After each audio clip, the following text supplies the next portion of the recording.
Oh my God. Bonjour, bonjour, bonjour à tout le monde. Très bon début de semaine à vous.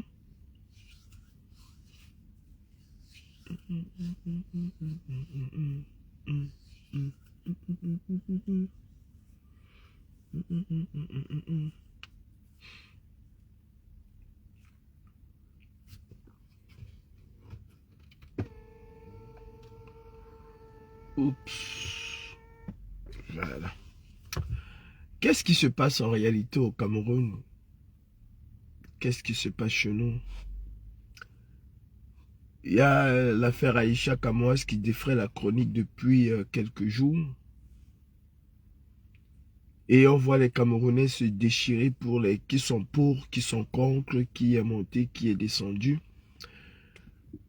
Refusant d'être objectif. Et moi, ça me dérange et ça devait déranger chacun d'entre nous. Un pays où c'est la loi du talion, où c'est la loi du plus fort qui est la meilleure. Un pays où on a un code de procédure pénale qui n'est jamais respecté, où les procédures d'incarcération ou de garde à vue ne sont pas respectées, où chacun fait ce qu'il veut, quand il veut, comme il veut. D'un côté, on a des victimes. De l'autre côté, on a des plaignants. On a des victimes qui ont subi un préjudice, qui sont à la fois plaignants et qui sont aussi persécuteurs. À la fin, on ne comprend pas exactement. Si quelqu'un a posé un acte répréhensible, je pense qu'il y a une méthode, il y a une procédure pour cela. Déjà, je ne veux commencer ma vidéo sans dire à Aïcha qu'elle garde beaucoup de courage et que tant qu'on n'est pas encore décédé, on ne peut pas dire qu'on n'a pas tout vu dans la vie. Tout est possible, tout peut arriver, qu'on soit coupable ou innocent, tout peut arriver. Mais ici, il faut interroger la façon dont les choses se font au Cameroun. Et ce qui en découle. On voit des gens qui sont pro Biemou, on voit des gens qui sont pro Aïcha, des gens qui se déchirent. J'ai dit, hein, n'est-ce pas quand Aïcha parle là, vous êtes des milliers à l'écouter. À quel moment vous avez dit à Aïcha que ce que tu dis là c'est mauvais, si vous estimez que c'est mauvais ce qu'elle a dit? À quel moment vous avez dit à Aïcha ce que tu dis là c'est mauvais? À aucun moment. Au contraire, si Aïcha vient là qu'elle a un socon, vous êtes les premières personnes à dire Aïcha, je pas avoir Imbé, je pas avoir Imbé. Vous êtes des vautours. Les Camerounais, il faut qu'on se dise, nous sommes des vautours. Nous sommes des vautours. Mais quand la personne se trouve dans un pépin, on voit les grands donneurs de leçons sortis de je ne sais quelle planète. Oh, c'est monté. Oh, c'est descendu. Mais qu'est-ce que nous foutons dans la vie privée des gens?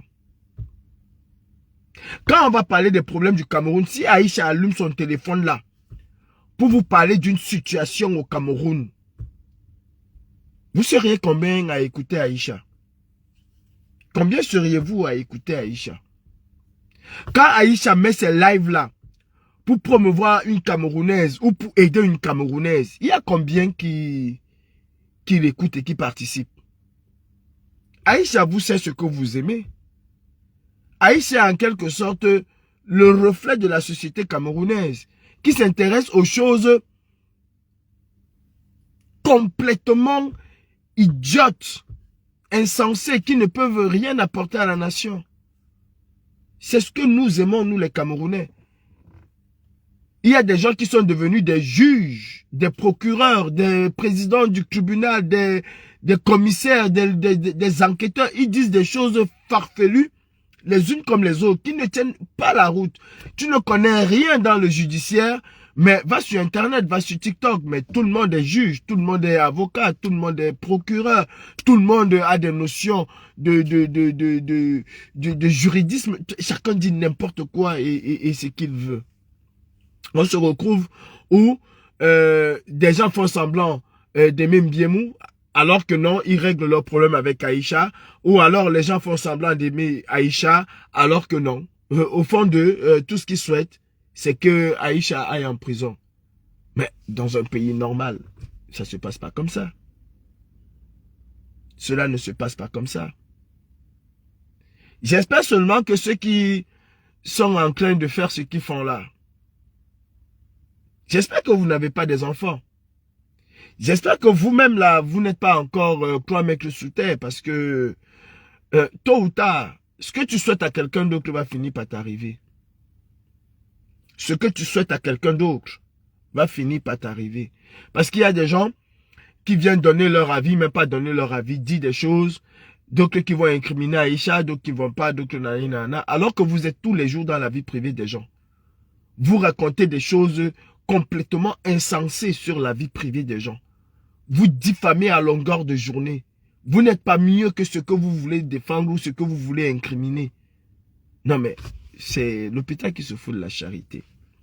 Moi je dis ici, à ces gens qui pensent qu'ils sont intouchables au Cameroun, qu'un jour viendra où les choses vont changer dans ce pays. Un jour viendra où les choses vont changer dans ce pays. Et chacun va rendre gorge de ce qu'il a sémé.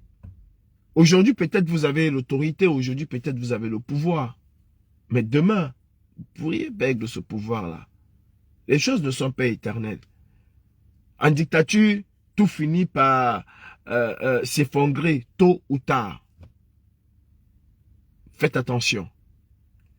N'usez pas de votre position dominante aujourd'hui pour écraser d'autres personnes. Non. Ceci aussi veut dire que les gens ne doivent pas utiliser leur position pour s'attaquer à d'autres. Mais, je vous dis simplement, faisons attention. Faisons attention. Parce que la vie doit nous enseigner. Et quand je vois les gens qui disent être défenseurs des libertés, défenseurs des droits de l'homme, défenseurs de ceci, de cela, se taire, ne rien dire, ça me fait toujours rire. Au Cameroun, on a cette habitude-là. Quand ça ne nous intéresse pas, on n'a pas d'intérêt. Mais non, le cas Aïcha, que Steve Mbiemou et son épouse aient raison ou pas, il y a un abus de pouvoir. Et c'est pas comme ça que les choses se passent. Qu'ils aient raison, qu'Aïcha a dit ou a fait, a diffamé, a fait n'importe quoi, il y a un code de procédure pénale au Cameroun. Et si ce code de procédure pénale est respecté, je ne pense pas que ce serait de cette manière-là qu'on va gérer cette histoire. Mais on est au Cameroun. Et le Cameroun, c'est le Cameroun. Qu'est-ce qu'on va dire? Qu'est-ce qu'on va faire? Chacun veut voir ses enfants grandir. Chacun espère que ses enfants vont grandir dans la sérénité. Alors que non, nous sommes loin de la sérénité. Un dernier message. Le pape est venu au Cameroun. Sa visite a englouti 50 milliards de francs CFA. 50 milliards de francs CFA. Il y a des gens qui ont lapé le sol où le pape est passé. Qui ont léché, qui ont mangé, qui ont rêvé de toucher le pape pour voir le pape, pour assister à une messe du pape parce que leur vie va changer. Non, votre vie ne va pas changer. Ce n'est pas parce que vous avez assisté à la messe que vous allez avoir du travail. Si quelques personnes parmi vous devaient avoir du travail aujourd'hui, vous allez avoir le travail là. Mais ça n'a rien à voir avec le pape. Ce qui est sûr, c'est que 99,99% des personnes qui ont vu le pape et qui ont espéré quelque chose de positif dans leur vie n'auront pas cette chose positive là. Ça, c'est clair que vous n'allez pas l'avoir. Surtout dans la situation catastrophique du Cameroun. Si nous ne prenons pas conscience nous-mêmes que notre pays est en train de tomber en lambeaux, si nous ne prenons pas conscience nous-mêmes que nous sommes un maillon essentiel pour la libération de notre pays, pour qu'on puisse espérer voir euh, euh, euh, des jours meilleurs demain si nous ne prenons pas conscience de cela. Je suis désolé. La visite du pape ou la visite de qui ne viendra faire quoi que ce soit au Cameroun. Charles Kouaké, je vais déjà, avant de virer le sale gros toumzout de ta maman ici, c'est toi qui es chez moi. Tu vois? C'est toi qui es chez moi et tu viens me dire dégage, tu n'exclus personne. Si tu pensais que je n'exclusais personne, mais qu'est-ce que tu viens faire dans mon live jusqu'à ce que tu écris? Qu'est-ce que tu viens faire dans mon live jusqu'à ce que tu puisses écrire? Mais je vais te laisser m'écouter.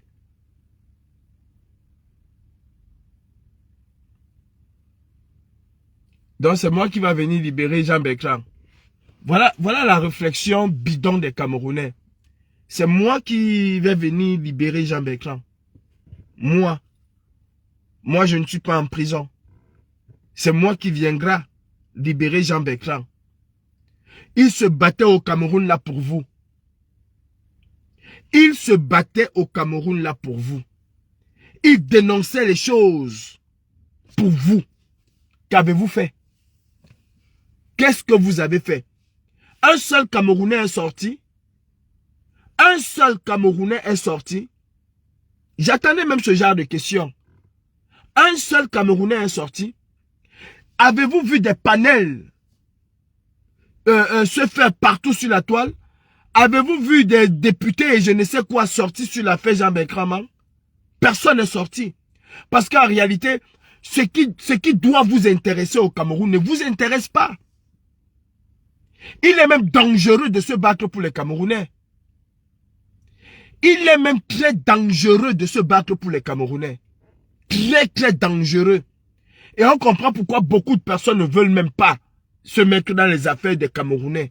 Se battre par rapport à un meilleur devenir ou quoi que ce soit. Tu viens parler de Jean Bertrand ici. Qu'est-ce que tu as fait pour Jean Bertrand? Qu'est-ce que vous avez fait pour Jean Bertrand?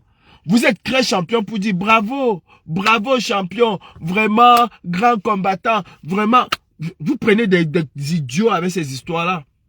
Et quand il arrive un problème, ben, vous êtes aux abonnés absents. Vous êtes, même pour votre propre pays, vous êtes aux abonnés absents. Vous êtes carrément aux abonnés absents. Je dis c'est très dangereux de se battre pour les Camerounais. C'est très dangereux. Quelqu'un peut mourir devant vous. Quelqu'un peut être rip devant vous. Alors qu'il est en train de se battre devant vous. Elle est venue arrêter Jean Bertrand, mais ce n'est pas devant vous. Qu'avez-vous fait pour le libérer? Avez-vous organisé des panels, des plateaux de télévision? Vous l'avez tous traité de fou, comme vous nous traitez même d'ailleurs de fou. Comme vous nous... Va dire à ton bâtard de je ne sais pas qui là, qui dégage d'ici. Comme vous nous avez traité tous de fou.